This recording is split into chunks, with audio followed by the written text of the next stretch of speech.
नहीं नहीं, वो एक विषय नहीं है आज का। विषय तो नहीं है। हाँ। पर जब इतना काम करोगे तो लोग कहेंगे आ जाओ। काम तो कई बार बिना राजनीति के करो तो ज़्यादा उसका वो फल ज़्यादा मिलता अच्छा है, उसका फल भी ज़्यादा मिलता है, उसकी संतुष्टि भी मन में ज़्यादा होती है, और लोगों को भी अच्छा लगता है कि बिना वोट की अपेक्षा किए हुए जो आदमी काम कर रहा है, तो लोग ज़्यादा जुड़ते हैं, दिल से जुड़ते हैं।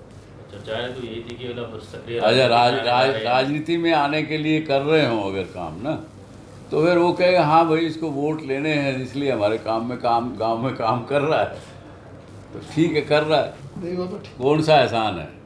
चर्चाएं तो भी और ये थी करेगा कि तो फिर राजनीति में आ रहे हैं। वोट भी मांगेगा, वोट नहीं, भी वो तो हम है ही। देंगे। इतने पैसे शायद आपके उस तो समय लगे तो होंगे। ट्रांजैक्शन वाला काम हम नहीं करते। ये सुभाष चंद्र फाउंडेशन जो बनाई है, वो उसमें जो पैसा हमारी कंपनियों से भी आता है, हम भी अपना पर्सनल प्राइवेट प्रॉफिट का भी 10% उसमें डालते हैं, तो वो पैसा है, उस पैसे को ठीक से यूटिलाइज भी करना है, तो इसको राजनीति से मैं जोड़ के नहीं देखता। कंपनियों की बात चली तो कंपनियों पर काफी ये कर्जा करेंगे था कि आपका, तो नहीं काफी हद तक क्या चुका सब है? निकाल दिया, आगे टोटल, राजनीति नहीं करनी। बिल्कुल टोटल, नहीं, कंप्लीटली राजनीति क्लीन। को अलविदा कहना है या करनी है? देखिए जो समय होगा वैसा काम किया जाएगा, हाँ? वैसा तो अभी करेंगे। हाँ, देश के राजनीतिक हालातों के ऊपर क्या कहेंगे? देश में राजनीति चल रही है, देश के हालात चल रहे हैं। देश के हालात तो राजनीति के वैसे तो कोई गलत नहीं है, बुरे नहीं है, सब ठीक ही चल रहा है। अब सब लोग 24 की तैयारी में जुट गए हैं। विपक्षी दल 24 की तैयारी में दो पक्ष बड़े साफ उभर के इस बार आ रहे हैं, जो पहले नहीं आते,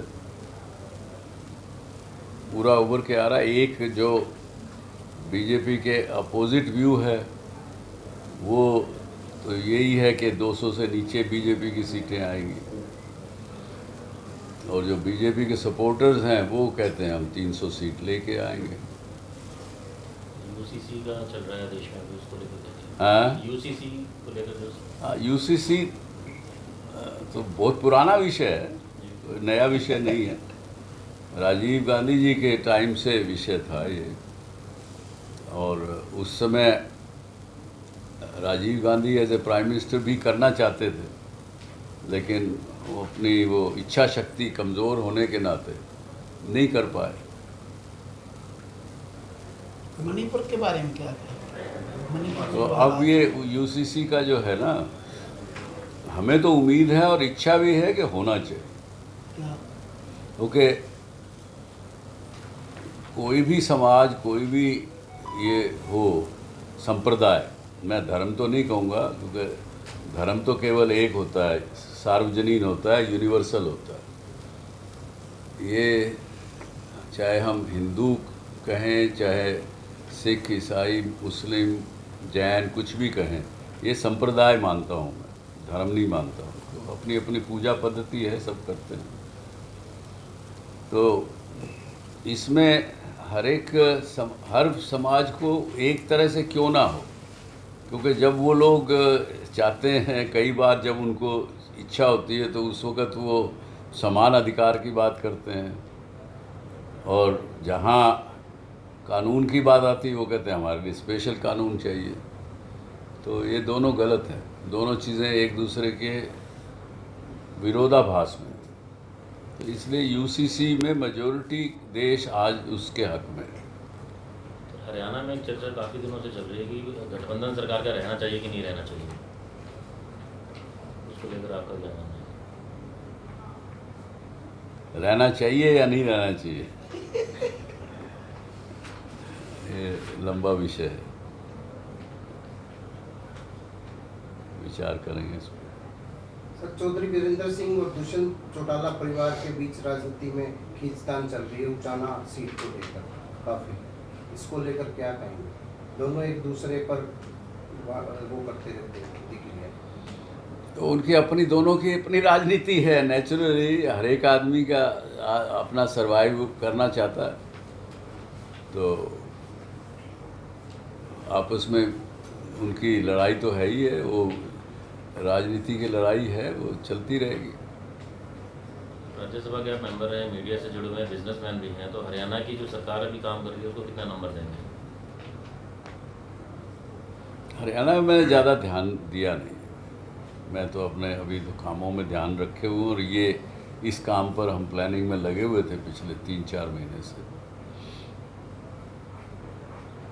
सोशल मीडिया पे आज एक चर्चा हो रही है कि एक पूर्व सांसद राज्यसभा के वो भाजपा छोड़ने जा रहे हैं, इसमें इस बारे में आप क्या कहेंगे? कौन है वो पूर्व सांसद? आपके मैं तो भाजपा में था भी नहीं, अभी इंडिपेंडेंट एमपी था, निर्दलीय लड़े थे। निर्दलीय चुन के आया था भाई, और ना मैंने भाजपा की मेंबरशिप ली है। हाँ। तो जो चीज़ मेरे पास है नहीं उसको छोड़ूंगा कैसे? नहीं, एक चीज है सुभाष जी, हाँ, वो वाला जो मैजिक पेन था वो नहीं मिला। जिसने आपको सदस्य बना दिया, वो मैजिक पेन कहाँ गया? वो पता नहीं, कोई था ही नहीं तो मिलेगा कहाँ से? वो इमेजिनरी है सब। सर, एक अगरवा में एक बड़ा हॉस्पिटल बनना था, उसको लेकर सरकार से कुछ योगदान भी देना था, आपने मांग पत्र भी भेजा था, आपने कहा था कि समाज के लोग पैसा देने के लिए तैयार है, सरकार इसमें सपोर्ट करे। सरकार की सपोर्ट तो कुछ नहीं चाहिए होती है, इसमें जो एग्रीमेंट है ना जी समाज के बीच में और सरकार के बीच में, उसमें ये है कि कैपिटल एक्सपेंडिचर जो फिक्स एक्सपेंडिचर है वो समाज करेगा, और उसको चलाने का काम और चलाने का खर्चा सरकार करेगी।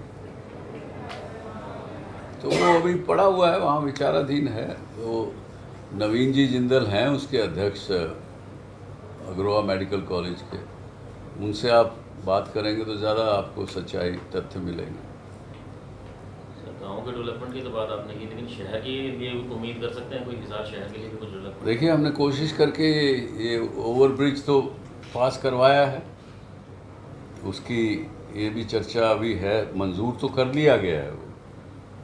तो हरियाणा सरकार की कोशिश है कि इसको NHAI बनवा के दे। तो सरकार, हरियाणा सरकार बनाए कि NHAI बनाए, इस पर चर्चा चल रही है। एलिवेटेड रोड की बात? हाँ जी, तो उसमें हमने भी प्रयास किया, जो कुछ भी बन सकता था हो सकता था, और करेंगे अभी। लेकिन एलिवेटेड रोड को लेकर कई जो दुकानदार हैं, मार्केट वाले हैं, वो विरोध में भी हैं कि नहीं बनना चाहिए।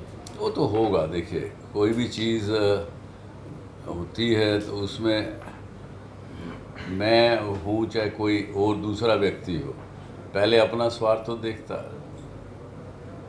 उसका उनको लगता है कि मेरी दुकानदारी कमज़ोर पड़ जाएगी अगर ट्रैफिक पूरा निकल जाएगा, पर ऐसा होता नहीं है अक्सर। आप देखो राजगुरु मार्केट वगैरह में कुछ 1-2 एरिया में जहाँ पे लोगों ने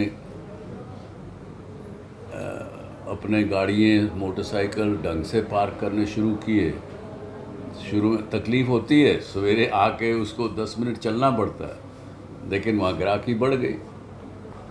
अब अगर आप अपने ही दुकान के आगे जाके गाड़ी खड़ी करोगे, मोटरसाइकिल खड़ी करोगे, तो लोगों को चलने की जगह नहीं मिलेगी, लोग नहीं आएंगे। तो ये तो सोचने की बात है।